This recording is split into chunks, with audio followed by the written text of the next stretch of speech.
हरे कृष्णा। दासों के दास राधा कांत गिरधारी दास महाप्रभु के चरणों में प्रार्थना करते हैं कि हे महाप्रभु, आपने हमें एक दिन और दिया अपनी सेवा करने के लिए। उसी सेवा के क्रम में महाप्रभु के चरणों में प्रार्थना करते हैं। श्री श्री राधा माधव अष्ट सखी पंच तत्व वेद विनाशक श्री लक्ष्मी नरसिंह भगवान कृष्ण कृपा मूर्ति ऐसी भक्ति वेदांत शिला प्रभुपाद परम पूज्य गोपाल कृष्ण गोस्वामी गुरु महाराज समस्त वैष्णव जन गुरु परंपरा और आप सभी भक्तों वैष्णवों की कृपा से ये दास ये नित्य सेवा कर पा रहा है। आप सब लोग कृपा बना के रखें, अपनी लाइसेंस प्रदान करते रहें। दास को कुछ आता नहीं है, दास मूढ़ है, अज्ञानी है, सीखने का प्रयास कर रहा है। अपने से छोटा समझकर उसे माफ़ करें और भक्ति मार्ग पर आगे बढ़ते रहें, यही आप प्रार्थना करते रहें। तो हम लोगों की जो चर्चा चल रही है भक्ति मार्ग पर हम लोग कैसे बढ़ रहे हैं, तो भगवद गीता का जो ज्ञान है उसे हमें अब क्या करना है, एक प्रमाणिक सूत्रों द्वारा ही सुनना चाहिए। अगर वो प्रमाणित नहीं है तो उसका एक छोटा सा उदाहरण, अगर आप जिस स्कूल में एडमिशन लेते हैं और एंड में चलकर अगर आपकी मार्कशीट नहीं आएगी तो कमी किसकी रही, आपकी रही। क्योंकि स्कूल को हमें क्या करना है, एक प्रमाणिक संस्था के जा रहे हैं, चाहे यूपी बोर्ड हो, चाहे आप आईसीएसई बोर्ड हो, चाहे एक सीबीएसई बोर्ड हो। तो जो भी बोर्ड है, जिस बोर्ड से भी वो स्कूल रजिस्टर्ड है, वही हमारे लिए एक अच्छा माध्यम हो जाता है। उसी प्रकार हमें जो भक्ति में अगर आगे बढ़ना है तो सबसे इम्पोर्टेंट है कि हम किस संप्रदाय, कि वो संप्रदाय प्रमाणिक है या नहीं है, उसके कम से कम 4 पीढ़ियां हमें जरूर विचार करनी चाहिए। उनके बाद कौन है, उनके बाद कौन है, उनके बाद कौन है। तो भक्ति वेदांत शिला प्रभुपाद का जो ये परिवार है, वैष्णव संप्रदाय है, आप उसमें एक बार गहनता से जरूर कर सकते हैं। क्योंकि गुरु तो हर कोई बनाना चाहता है, लेकिन एक प्रमाणिक गुरु जिससे हमें जल्दी विशेष कृपा मिलती है, गुरु का आश्रय मिलता है, भक्तों की कृपा मिलती है, और न तो हम लोग भटक जाते हैं। तो इसी प्रकार आज की हमारी जो चर्चा है वो चर्चा है भगवान की भौतिक सृष्टि की अगाध महिमा। हम स्वयं भगवान पर शोध करने और उनके बारे में ज्ञान अर्जित क्यों नहीं कर सकते।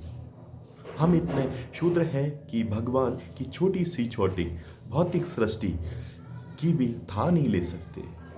वर्षा के शोध व अध्ययन के पश्चात सर इस्माइल न्यूटन को भी यह कहना ही पड़ा कि मैं नहीं जानता इस दुनिया को क्या लगता है, किंतु मुझे ऐसा लगता है कि मैं सागर के तट पर खेलने वाले एक बालक की भांति हूँ, जो कभी चिकने कंकड़ या कभी साधारण सी अधिक सुंदर सीप को ढूंढने हुए स्वयं को बतलाता हूँ, जबकि भगवान सत्य का अथाह महासागर मेरे सामने अशोभित पड़ता है।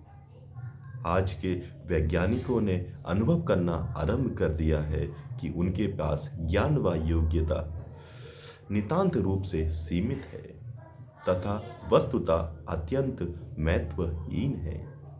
महान वैज्ञानिक अल्बर्ट आइंस्टीन अपने लेख में एक लिखते हैं कि परमेश्वर व उसकी शक्तिशाली शक्तियों का प्राकट्य की संस्था इस प्रकार है कि सर्वाधिक सुंदर सबसे गूढ़ भावना जिसे हम अनुभव कर सकते हैं वह है अलौकिक अनुभूति। यह सारे सच्चे विज्ञान का एक बीज रूपक है। कौतुक व अव्यवस्थित रह सकने वाली इस अनुभूति से अपरिचित मनुष्य मृत के समान है। उसे जानने के लिए हमारे लिए ये बहुत ही अभेद्य है। जो स्वयं को परम ज्ञान व सर्वाधिक कार्ति में सौंदर्य के रूप में प्रकट करना चाहता है, जिसे हमारा मतिबंध वैज्ञानिकों वर्ग केवल अपने मूल रूप में ही समझ सकता है कि क्या वास्तव में विद्वान है। यह ज्ञान, यह भावना एक सच्ची धर्म का एक मुख्य केंद्र बिंदु है। बहुयामी विशाल अलौकिक जगत अर्थात दिव्य लोक के विषय में क्या कहना है।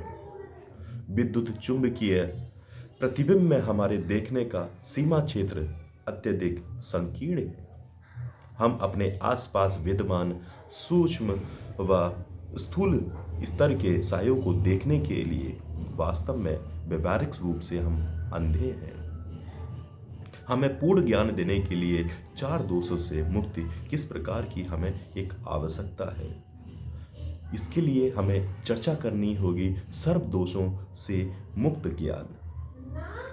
ऐसा कौन सा व्यक्ति है जिसमें दोष ना हो? वे हैं केवल पुरुषोत्तम भगवान। वेद घोषणा करते हैं कि वेदों में समेत सत्य भगवान के ही वचन हैं। अतः यदि भगवान ने श्रीमुख से कुछ कहा और उसी शूद्र पूर्ण दिव्य शब्दों में बिना उसमें कुछ जोड़े और उसमें कुछ घटाए एक दूसरे से व्यक्ति को सौंपा जाए, तो ऐसा ज्ञान ही विशुद्ध है।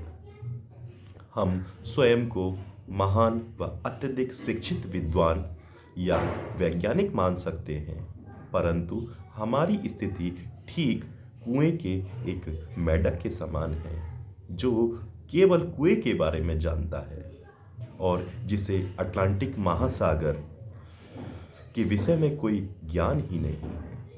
यदि कोई दूसरा मेंढक उसे अटलांटिक महासागर के विषय में बताए, सच्चाई के लिए अगर उसे बताए, तो उसके शब्दों पर कोई ध्यान नहीं देता।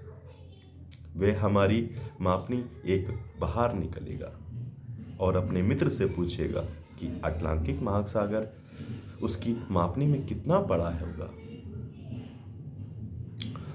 अपने कुएं के क्षेत्र को अपनी छोटी सी मापनी के साथ मापने का आदी होने के कारण वह मूर्खतावश विश्वस्त होगा। भगवान तथा दिव्य जगत को चुनौती देने वाले आधुनिक नास्तिक वैज्ञानिक की तुलना डॉक्टर से की गई है। बुद्धिमान मनुष्य को अपनी महत्वहीन स्थिति को समझने के लिए वेदों की जो चर्चा है उसको हमें मनन करना चाहिए, उसको गहनतापूर्वक ग्रहण करना चाहिए। अगर हम उसको ग्रहण नहीं करेंगे तो क्या हो जाएंगे? हम अज्ञान रूपी एक महासागर में हम लोग विलीन हो जाएंगे।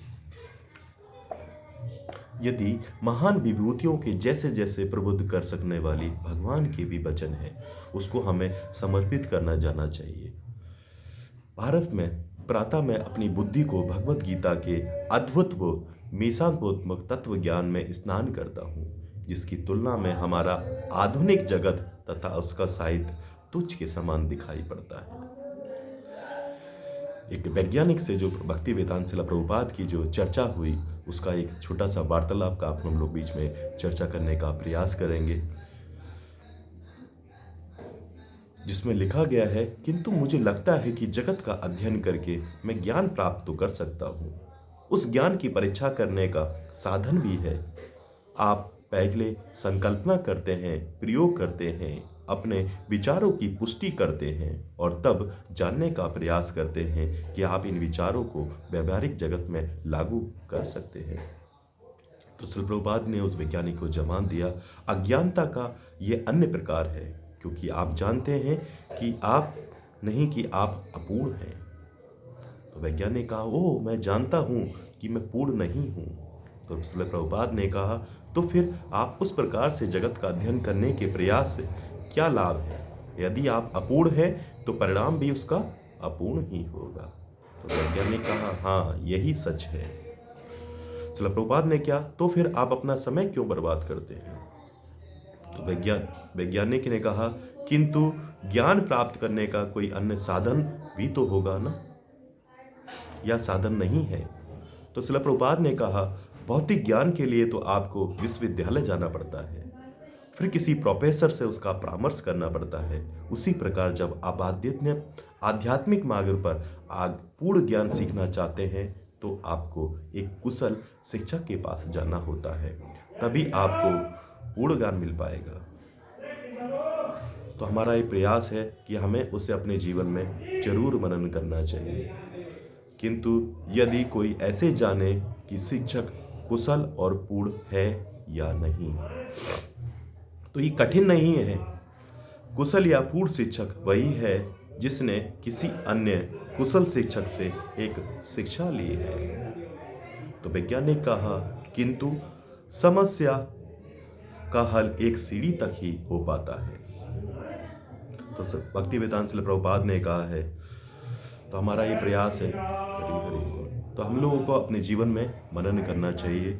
क्योंकि भक्ति वेदांत श्रील प्रभुपाद ने हमें इतना बड़ा परिवार दिया है, उस पर हमें गहनतापूर्वक शास्त्रों का अध्ययन कर भक्ति मार्ग पर हम लोग आगे बढ़ सकते हैं।